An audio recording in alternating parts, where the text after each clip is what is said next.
Bye, Zebi! Bye-bye!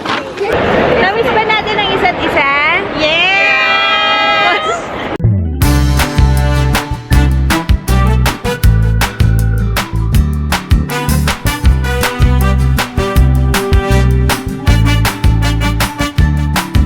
Good morning, guys! Kamusta naman yung kulit-kulutan natin dyan? School. Yeah, it's Kuya's first day of school, and it's also Mommy's first day of school, and we are going to go. And that means for some reason. Nag-chips pa ito. Hello! Yeah. Tomorrow naman si Zach. Zach's first day of school, pero hindi ako makakahatid kasi alas 8 ang klase ko bukas. Today is 11. So, tara, let's go. It's 8:45 ang time ni Zeb. And, yes. Mag-jacket lang tayo for the meantime. Hindi pa ako nag-ayos na nga ako eh. Wait lang, wala. Ayun, so nag-ayos na ako konti. Para may pag nag-picture kami ni Zeb is matino. Mag-jacket lang ako. Tsaka naka-jogging pants naman ako. And then, pag-uwi, to be continued yung pag-ayos ko. And then, naalis ako ng mga 10. Oh, hindi. Before mag-10 pala. So, yeah. Ano ng oras? Zeb, faster! Stressful morning. We're here. There's no grade 2 yet. Zebby! Zebby! I'm still waiting. Zeb, okay, go move. I'm still watching you. Bye! Bye, Zebby! Bye-bye. Okay, we're done. Wala naman tayong iyakan today, and kasi nakita niya yung mga classmates niya dati, and may na-meet siyang bago, si Rafael. Bagong transfer dito, so medyo shy pa. Pero na-meet ko yung mami. Anyways, yeah. Let's go! Why did they Time for me to prepare naman for my first day! set her? Let's go, guys! This is it! Hi! Pero isang subject lang tayo today. Kaya, after ng class, may baon kaming lahat today. Makakapag-lunch together pa kami. And then, uwi. Diretso sundo kay Zeb. So, yeah. Bigat ang bag ko tuloy. Good morning! Again. Wish me luck on our first day. Statistics. Nasabi ko na yata yun. Statistics yung class namin today. Okay. Let's go. Si Jo. Guys. Hi guys, we're here. guys. We're back in school. Kala mo naman ilang araw tayo. Kailan lang nung Thursday nga, di ba nandito ako? Oo nga. Tsaka magkakasama tayo. No? Nandiyan na sila. Ay, si Chris. Ewan ko si Jen. Hindi pa siya nagsabi ko nandiyan na siya. Nandiyan na siya sa Oh, yeah. Okay, see you later. Guys, we're done with our first class. And merong ganap dito. Tingnan natin. Anong meron? Ayan, nakapila kami sa free popcorn. Guys, how's our first day? Come here, dito tayo. Scary! Population, census, sample. Namiss ba natin ang isa't isa? Yes! Ano kaya tayo nagkita? Tayo, Friday. Ako, Friday? kayo huling nakita. Sabado! Nandun ka dito Friday. Sabado! Ano ba yung Friday? Ay, Sabado. Sa Heritage. Tama. Tapos kayo Friday, kayo huli. Nagkamisa ng isa't isa, 3 days lang. Pero si Ma'am, Thursday tayo ulit nakita. Friday. Ano ba yun ng Friday? Food bank? Oo nga pala, food bank. Remember Ay, oo, sumunod ka. pinagtapawanan mo ng dalawang kanin. Ilang araw pa lang. Namiss natin ang study hall. Char. Maui gagawa nun ng Assignment, oo. 1, 2, 3 ng staff. Ay, kailan yung due date to? Assignment 1, 2, 3? October 1st. October 1st. Meron ng nakaset up na lahat ng due date for the assignment. Mamaya, gagawin na niya, no? Oh my God. Bawal na nangyari dun sa letter T. May popcorn. Ayan, uwian na tayo. Nabitin ba kayo? Char. Uwi na agad. Yung uwi agad. Magsusundo ako ng Sundayin ko si Zeb. Anyway, nakasalubong ulit namin si Raymond. Nakalimutan ko siyang i-vlog. Sayang. Sa next time, magkakasalubong kami. Nagpa-picture pa kami sa kanya. Sabi ko, picture lang kami kasi lagi may picture kami on our first day ng semester. So yun, sayang. Nakalimutan ko i-vlog. Anyways, so yeah. Na tayo ng choice. Recent, ano na, Si Sheena, wala pang pasok yung kids niya. Bukas pa. So, yan. Gusto ko lang din makasundo ako kay Seb on his first day. And he was happy naman kayo na pagpasok. Wala nang iyakan. Yay! Alright, guys. Here we go. Balik na tayo ulit sa pagsundo. Technically, Daddy can pick up naman. Pero, lately nga, like I mentioned, lagi siyang busy. Lagi siyang may kausap.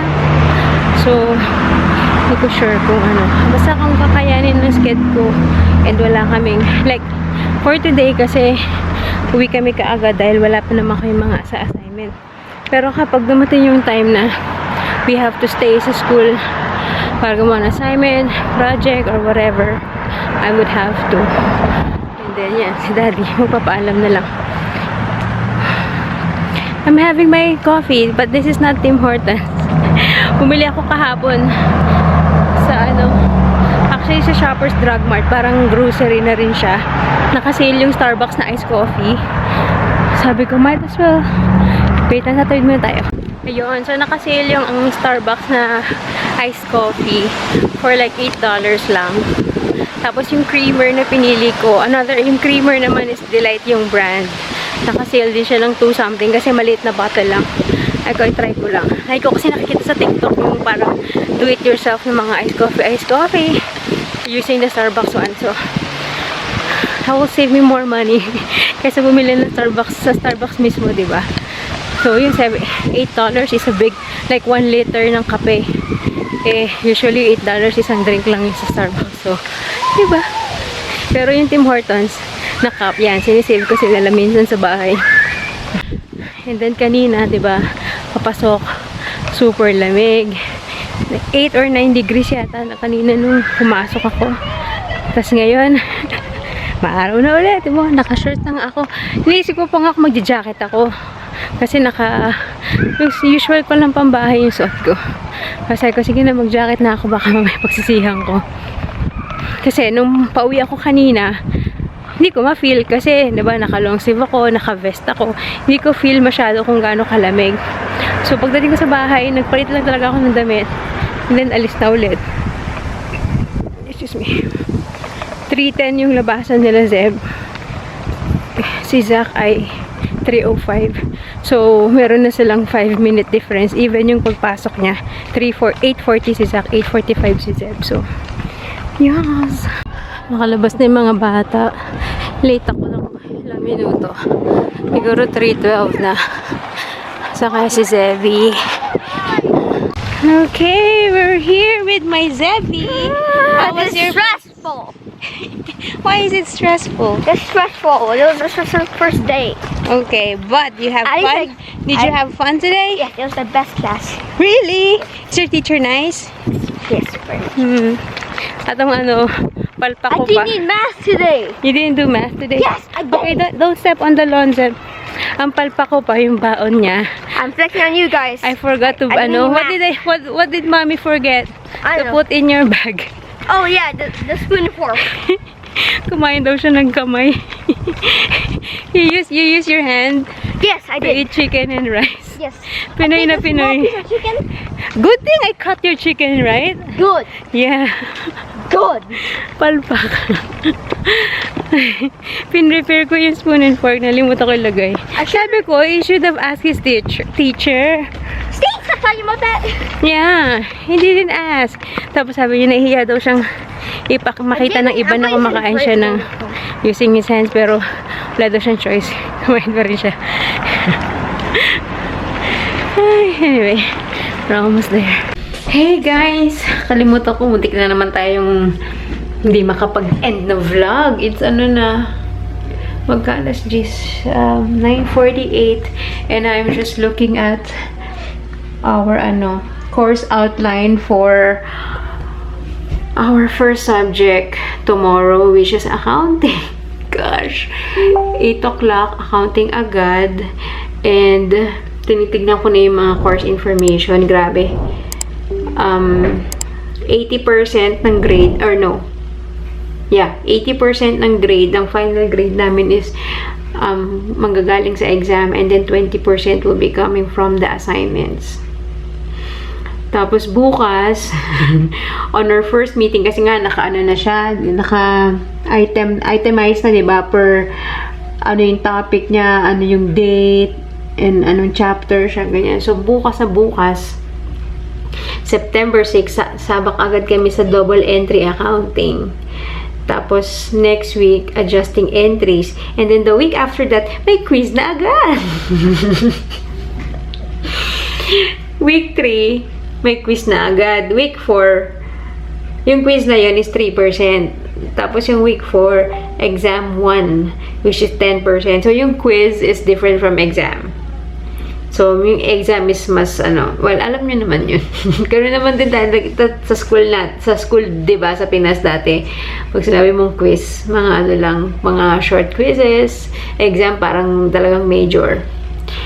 So, namiring lang ang atin nyo, girl. My goodness. Tama ba itong decision ko? Double entry, accounting, tapos adjusting entries, tapos financial statements, tapos bank reconciliation. And then, may continuation po ulit ang bank reconciliation. Ba't ganun? Exam agad ng bank recon bago itapik. Or exam yun ng previous Ay, hindi rin. Oo, tama. Exam ng financial statement siguro. Yung topic from the previous week. Tapos, pag-uusapan namin bank reconciliation on another day. And then, sa susunod na linggo, may exam na ulit for the bank recon. Okay lang, para at least kahit pa paano, medyo fresh pa sa utak mo pag nag-quiz kayo, no? Pero sa dami niyan, sa dami yung dapat tandaan. And remember, wala nang cheat sheet. Good luck to me, Lord God. Help me. Anyways, yung kaninang subject namin, diba, nag-iisa lang yung subject namin kanina, which is statistics. And nakakatawa naman talaga ang aming, unang meeting. Tignan nyo ito. Yan, ang sabi ng prof namin kanina. Panakot agad. Parang hindi hindi nakaka-motivate. Yun. Japanese yung prof namin, lalaki. So, good luck! Sabi, kasi diba kung yung business math nung first term, medyo hindi ako, well, okay naman yung result ng tatlong exam ko. Pero sa final exam, pero yun nga, nasabi ko, buti na lang na ihatak nung mga tatlong exam ko, yung final exam ko, kasi hindi ako masyado masaya sa result ng final exam. But anyways, kung doon ay nawindang na ako sa business math, sabi, itong statistics ay mas mahirap. Ang sabi. So, we'll see. Oh my goodness. So, anyways, yeah, busy na ako kanina kasi nagluto ako ng food for tomorrow. Like, yung baon ko, tapos yung kakainin nila daddy, tsaka ni Zeb sa tanghali. Actually, hanggang dinner yun kung aabot. Tapos, nilito ko na rin yung breakfast ni Zach bukas. Bacon and eggs, as requested. And may kanin pa. Bacon, eggs, and rice. So, niluto ko na para bukas iinitin na lang. Tapos, yeah. So, hindi ako makakahatid, pero makakasundo ako. Which is, yan, sa hapon, 3:05 ang labasan niya. Tapos, birthday ni Zach sa Friday. And nire-request niya na mag-bake ako ng cupcakes for his class. So, bukas, pag sundo ko kay Zach, first time kong mamimit yung teacher. Si daddy kasi makakamit tomorrow. So, ako sa hapon. Tapos, itatanong ko. Ako na yung magtatanong kasi pag si daddy na yung itatanong ko kung ano yung policy nila sa pagdadala ng food for the kids. Kasi very, well, kahit naman din sa Singapore, and I think kahit sa Pinas, diba, very strict sila in terms of pag magdadala ka ng food, especially dapat make sure na peanut free. Kasi because of, possible peanut allergy. So, yun. Tatanong ko kung paano and kung ilan sila sa klase. Hindi na ako siguro gagawa ng goodie bag kasi meron kaming plano on Saturday. May surprise pa birthday party kami kay Zach. Syempre, kasama ang gang, the gang. So, yun yung pinaka main celebration niya kasi late yung labas niya, 3:05. Tapos parang wala na. So, well, binabala ko noon na parang dalhin na lang sila after pagkasundo. Magpunta kami sa arcade or something kasi matagal na sila nag-aaya ng parang time zone. Wala, merong Chuck E. Cheese dito. Pero ayaw na lang itry kasi mga napapanood nila sa YouTube na daw yung sa Chuck E. Cheese. Basta meron siya napapanood na ewan ko dun. Ayaw nila. Meron pa naman dito malapit sa amin. Anyway, so hindi pa ako nakakakita ng talagang arcade as in arcade na parang mala time zone. Or wala pa kami na napupuntahan. So, we'll see. Baka after school on Friday, magagano kami. Tapos, Saturday, 10:30 yung party ni Zach. Abangan nyo yan. Excited for him. Kasi, nung 4th birthday ni Zach, if you've been a long-time follower or viewer, yung birthday ni Zeb, nag-surprise party ako sa kanya sa bahay noon sa Singapore. Tapos, in-invite ko lang yung mga mommy friends ko, tsaka isang classmate niya. So, as in, nung sabi ko kay daddy, ilabas mo muna si Zeb, ngayon punta kayo sa labas. Tapos, pag sasabihin ko kasi, pag nandito na, ready na, ganyan. So, yung pag-open ng door, surprise! Talaga na-surprise si Zeb, tsaka naiyak siya. Alam mo naman, emotional yun. Mana sa nanay. So, si Zach, 2 years old pa lang noon, pero naaalala niya. Tapos, lagi niya tinatanong, when are you gonna throw a surprise party for me? Kaya, wait lang, daddy. Kaya, sabi ko, I think this is the best time to do it. Tapos, like, first birthday niya dito sa Canada. So, yeah. Kami lang din ng mga tropa. At sakto, 5 kids sila. Hindi ko kasi alam kung paano ako makaka-invite ng classmate ni Zach. Especially na, diba, hindi pa sila agad naman close-closean. Kasi hindi ko sure kung sino yung mga classmate niya na ka-close niya nung grade 1. Anyways, ayan, ang haba ng daldal ko. I'm gonna end the vlog. I will see you on the next one. Bye, guys! Good luck to us tomorrow. Kaming tatlo lang ni Sheena. Pero si Sheena ay nagbabalak din si Sheena lumipat ulit ng supply chain. So, kung matutuloy si Sheena Marie, dalawa na lang kami ni Chris sa accounting. And yeah, so lahat kami bukas, 8 o'clock ang pasok sa kanya-kanya mga major subjects. So, si Iris sa supply chain, si Jen sa HR, tapos kami tatlo sa accounting. So, yun. Tapos yung 8 to 10 yun, tapos 10 to 12, magkaklase ulit kami sa economics, microeconomics. So, yeah. Anyways, yun. I'm gonna end the vlog. I'll see you on the next one. Bye! Thanks for watching!